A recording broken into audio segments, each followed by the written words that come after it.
அனைவருக்கும் வணக்கம். நாம் இன்று பார்க்கக்கூடிய முக்கியமான காணொளி எது சம்மந்தமாக அப்படின்னா, டிஎன்இபியில் ஃபீல்டு அசிஸ்டண்ட் மொத்த காலி பணிகளோட எண்ணிக்கை பார்த்திங்கன்னா 1796. இந்த 1796 காலி பணியிடங்கள் அனைத்துமே பார்த்திங்கன்னா டிஎன்இபிக்காக ஒதுக்கப்பட்டது. இதற்கான எழுத்து தேர்வு முடிவுகள் வெளிவந்து இப்போ டாக்குமெண்ட் அப்லோட் பண்ண சொல்லியிருக்காங்க. மேலும் பார்த்திங்கன்னா இது 1:5 ரேஷியோவில் கிட்டத்தட்ட ஒரு 6800 முதல் ஒரு 7000 நபர்கள் வரைக்கும் பார்த்திங்கன்னா இவங்க ஆன்லைன் சர்டிஃபிகேட் வெரிஃபிகேஷன்ஸ்க்கு அப்லோட் பண்ண சொல்லியிருக்காங்க டிஎன்பிசி சைட்லேருந்து. டிஎன்பிசியோட அஃபிஷியல் வெப்சைட்டில் பார்த்திங்கன்னா உங்களுடைய ஒன் டைம் ரெஜிஸ்ட்ரேஷனை, அதாவது ஓடிஆர் ஒன் டைம் ரெஜிஸ்ட்ரேஷன் ஐடியை பயன்படுத்தி உங்களுடைய டாக்குமெண்ட் எல்லாம் அப்லோட் பண்ணிட்டீங்க அப்படின்னா இதற்கப்புறம் என்ன இருக்கும் அப்படின்னா ஒரு ஓசிவி லிஸ்ட்டு ஒன்று வெளியிடுவாங்க. ஆன்ஸ்க்ரீன் சர்டிஃபிகேட் வெரிஃபிகேஷன் லிஸ்ட்டு ஒன்று வெளியிடுவாங்க. அது 1:5 ரேஷியோவில். இப்போ 1794 கிட்டத்தட்ட ஒரு 6500லேருந்து 6800 அல்லது 7000 வரைக்கும் கூட அதில் நபர்கள் தேர்வு பட்டியலில் வர வாய்ப்பு இருக்குது. காரணம் என்ன அப்படின்னா, போட்டியாளர்கள் அனைவருமே ஒரே கம்யூனிட்டியில் ஒரே மார்க்கில் கூட வர வாய்ப்பு இருக்குது. இப்போ எடுத்துக்காட்டுக்கு பார்த்திங்கன்னா தமிழ் தகுதி தேர்வில் பார்ட் 2 மற்றும் 3, அதாவது GS and mental ability mathematics, இது 2 சேர்த்து 100 மதிப்பெண்.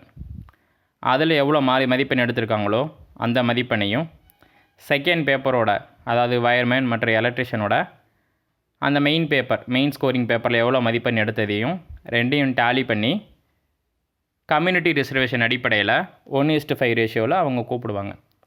கம்யூனிட்டி வைஸ் ரிசர்வேஷன், அதாவது இன சுழற்சி என்பது 69% இடஒதுக்கீடு, பிசி 26.5%, பிசிஎம் முஸ்லீம் 3.5%, MBC DNC 20%, SC 15%, SCA 3%, ST 1%.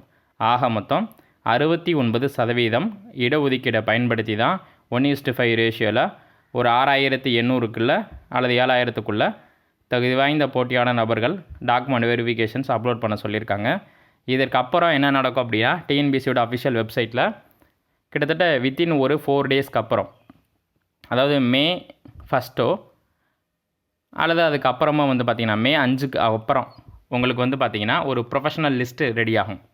Professional list பார்த்திங்கன்னா ப்ரொஃபஷனல் லிஸ்ட்டு உங்களுக்கு 1:5 ரேஷியோவில் இருந்து 1:3, அதாவது அதிகமான மார்க் எடுத்த போட்டியாளர்கள் 1:5 இருக்கக்கூடிய முதல் 3 நபர்கள் 1:3 அல்லது 1:3.5 கூப்பிட வாய்ப்பு இருக்குது. எதற்காக அப்படின்னா, அந்த ஃபிசிக்கல் டெஸ்ட்டுக்காக அவங்க தெளிவாக கொடுத்துருக்காங்க பாருங்கள்.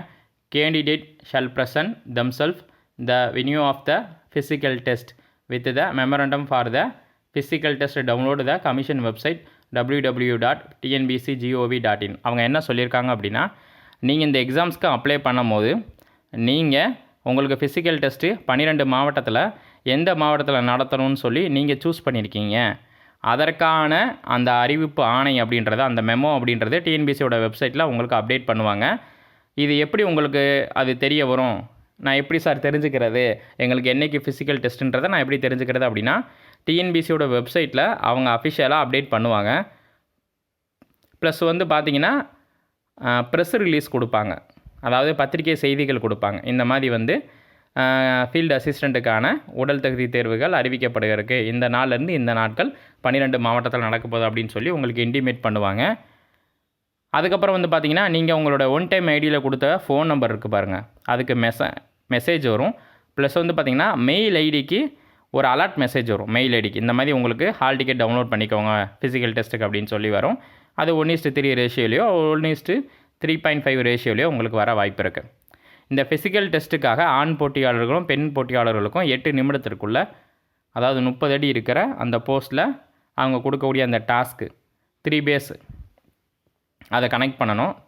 அந்த 3 பேஸை கனெக்ட் பண்ணுறதுக்கு முன்னாடி ஒரு சில ப்ரொசீஜரில் தான் இருக்கும். நீங்கள் அந்த போஸ்ட் ஏறும்போது பார்த்திங்கன்னா அந்த 30 அடி போஸ்ட்டு கிட்டத்தட்ட பார்த்திங்கன்னா அதில் நீங்கள் நிற்கிறதுக்கான அந்த சைடு கட்டை இருக்கும், அதை ரெடி பண்ணணும். அந்த கட்டையில் தான் நீங்கள் நிற்கணும். அதுக்கடுத்து இடுப்பு சுற்றி அந்த வயரை கரெக்டாக அந்த இடுப்பு சுற்றி அந்த கயிறை கட்டி நீங்கள் பேலன்ஸ் பண்ணி அந்த 3 பேஸை நீங்கள் மாற்றுறீங்களா அப்படின்றது தான் அங்கே இருக்கக்கூடிய டாஸ்க்கு. இது எல்லாமே ஒரு 8 நிமிஷத்துக்குள்ளே செய்யணும். ஸோ இதற்காக வந்து பார்த்தீங்க அப்படின்னா அவங்க விதிமுறைகள்லாம் கொடுத்துருக்காங்க டிஎன்இபியிலேருந்து. ப்ரீவியஸில் எக்ஸாம்ஸோட வீடியோவும் கொடுத்துருக்காங்க. ஸோ நீங்கள் யூடியூப்பில் இருக்கும் செக் பண்ணிக்கோங்க. மேலும் வந்து பார்த்தீங்க அப்படின்னா இதற்கான அந்த 1:5 இருக்கக்கூடிய அனைத்து போட்டியாளர்களும் நீங்கள் எதுக்குமே தயாராக இருக்கணும். ஏன் அப்படின்னா டெஸ்ட்டு வந்து பார்த்திங்கன்னா வித்தின் ஒரு 1 வீக்குள்ளே தான் அப்டேட் பண்ணுவாங்க. ஏன் அப்படின்னா இப்போ வெயில் காலமாக இருக்கனால ஸோ வந்து உங்களுக்கு அதிவிரைவில் நடத்த வாய்ப்பு இருக்குது. ஓகேங்களா. மேலும் வந்து பார்த்திங்கன்னா இந்த சிஓவி லிஸ்ட்டு வந்து வெளியே வந்த உடனே அடுத்து வந்து உங்களுக்கு ஃபிசிக்கல் டெஸ்ட் நடக்கும். அந்த ஃபிசிக்கல் டெஸ்ட் நடந்து முடிஞ்ச பின்னாடி உங்களுக்கு மே எண்டில், அதாவது மே ஒரு 25க்கு மேலே உங்களுக்கு கவுன்சிலிங் நடக்க வாய்ப்பு இருக்குது. இந்த 1794 காலி பணியிடத்திற்கு கவுன்சிலிங் நடக்க வாய்ப்பு இருக்குது.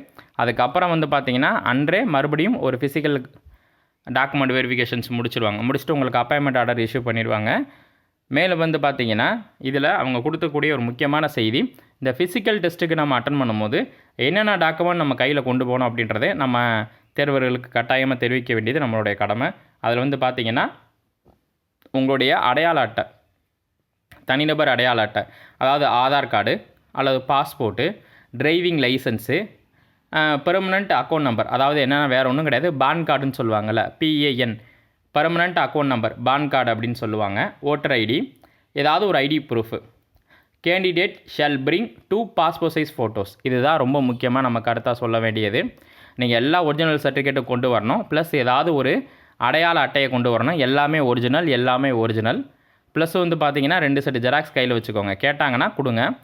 2 செட்டு பாஸ்போர்ட் சைஸ் ஃபோட்டோ கண்டிப்பாக வேணும். ரீசெண்டாக எடுத்தது, அதாவது நீங்கள் இந்த டிஎன்பிஎஸ்சியோட அப்ளிகேஷன்ஸ் கொடுத்துருப்பீங்கல்ல ஃபீல்டு அசிஸ்டண்ட்டுக்காக, அப்போது ஒரு ஃபோட்டோ அப்லோட் பண்ணியிருப்பீங்கல்ல, அந்த ஃபோட்டோ இருந்தால் பெட்டர்.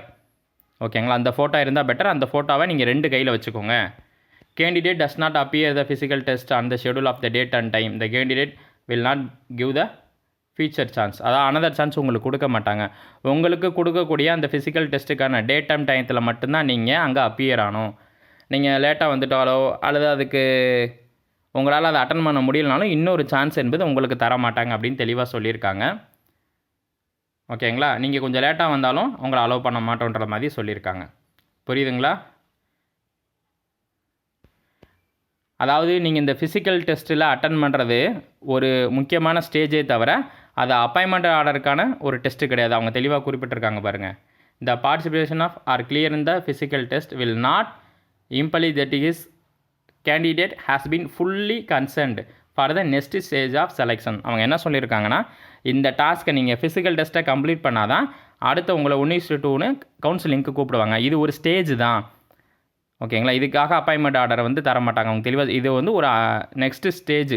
அதாவது நீங்கள் ரிட்டன் எக்ஸாம் எழுதியிருக்கீங்க, ரிட்டன் டெஸ்ட்டில் நல்ல மார்க் வாங்கியிருக்கீங்க, அடுத்து ஃபிசிக்கலை கண்டெயின் பண்ணுங்கள், அடுத்து 1:2 ரேஷியோவில் கவுன்சிலிங் நடக்கும்போது உங்கள் அப்பாயின்மெண்ட் ஆர்டர் கிடைக்கும். இது ஒரு ஸ்டேஜ் அப்படின்னு சொல்லி தெளிவாக குறிப்பிட்டிருக்காங்க. புரியுதுங்களா. அடுத்து ஃபிசிக்கல் சர்டிஃபிகேட் வெரிஃபிகேஷன் நம்ம ஆல்ரெடி சொல்லியிருந்தோம். உங்களுக்கு வந்து ரீஅப்லோட் சொல்லியிருந்தாங்கன்னா ரீஅப்லோட் டாக்குமெண்ட்ஸோட செக் பண்ணிக்கோங்க அப்படின்னு. மறுபடியும் ஃபிசிக்கல் சர்டிஃபிகேட் வெரிஃபிகேஷன்ஸ் கண்டிப்பாக வந்து பார்த்திங்கன்னா உங்களுக்கு மே எண்டிங்கில் நடக்கும் கவுன்சிலிங்க்கு அன்றைக்கி. இதை நம்ம அடுத்தடுத்த வீடியோவில் பார்ப்போம். இந்த 12 டிஸ்ட்ரிக்டில் இருக்கக்கூடியவங்க கொஞ்சம் தெரிஞ்சு வச்சுக்கோங்க எங்கெங்கே நடக்க போகுது அப்படின்னு. நம்ம ஏற்கனவே பல காணொலிகளில் கொடுத்துருக்கோம். சென்னை, காஞ்சிபுரம், விழுப்புரம், வேலூர், ஈரோடு, கோயம்புத்தூர், திருச்சிராப்பள்ளி, மதுரை, திருநெல்வேலி, திருவண்ணாமலை, கரூர், தஞ்சாவூர். ஓகேங்களா. இப்போ இந்த இடத்துல வந்து பார்த்திங்கன்னா தஞ்சாவூர் மாவட்டத்தில் சுற்றி இருக்கக்கூடிய அருகாமையில் இருக்கக்கூடிய மாவட்டங்களில் இருக்கவங்களும் தஞ்சாவூருக்கு தான் அவங்க ஃபிசிக்கல் டெஸ்ட்டுக்கு கூப்பிடுவாங்க. அடுத்து வந்து பார்த்திங்கன்னா கோயம்புத்தூரில் இருக்காங்க அப்படின்னா அவங்க கண்டிப்பாக கோயம்புத்தூர் சுற்றி இருக்க திருப்பூர், பல்லடம், தாராபுரம் அங்கே இருக்கக்கூடிய மக்களுக்கு அங்கே தான் டெஸ்ட்டு நடக்கும். திருச்சியில் சுற்றி இருக்காங்க அரியலூர், பெரம்பலூர் அவங்களுக்கு இங்கே தான் நடக்க வாய்ப்பு இருக்குது. திருநெல்வேலியை சுற்றி இருக்கக்கூடிய மாவட்டங்கள், தென்காசி மாவட்டம், ஓகேங்களா, அவங்களுக்கு இங்கே தான் நடக்க வாய்ப்பு இருக்குது. இப்போ மதுரை மாவட்டம் எடுத்துக்கிட்டிங்கன்னா இங்கே வந்து பார்த்திங்கன்னா சிவகங்கை, ராமநாதபுரம், விருதுநகர் போன்ற மாவட்டங்கள் அனைத்துக்குமே வந்து பார்த்திங்கன்னா மதுரை மண்டலத்தில் தான் இந்த ஃபிசிக்கல் டெஸ்ட்டு நடக்க வாய்ப்பு இருக்குது. ஸோ வந்து பார்த்திங்கன்னா 1:3 ரேஷியோவில் கிட்டத்தட்ட ஒவ்வொரு ஜோனுக்கு வந்து பார்த்திங்க அப்படின்னா மொத்தமாக சேர்த்து ஒரு 6200 ஒரு 6800 அல்லது 6900 நபர்கள் கூட வாய்ப்பு இருக்குது. மேலும் இந்த 1794 போஸ்டிங்ஸ் அப்படின்றது கூடவும் வாய்ப்பு இருக்குது. ஏன் அப்படின்னா கிட்டத்தட்ட வந்து பார்த்திங்கன்னா இது பழைய நோட்டிஃபிகேஷன்ஸ் தான். ஒரு 5 அல்லது 8 காலி பணியிடங்கள் உங்களுக்கு கூட வாய்ப்பு இருக்குது. மீண்டும் அடுத்தடுத்த வீடியோக்களை சந்திப்போம். நன்றி.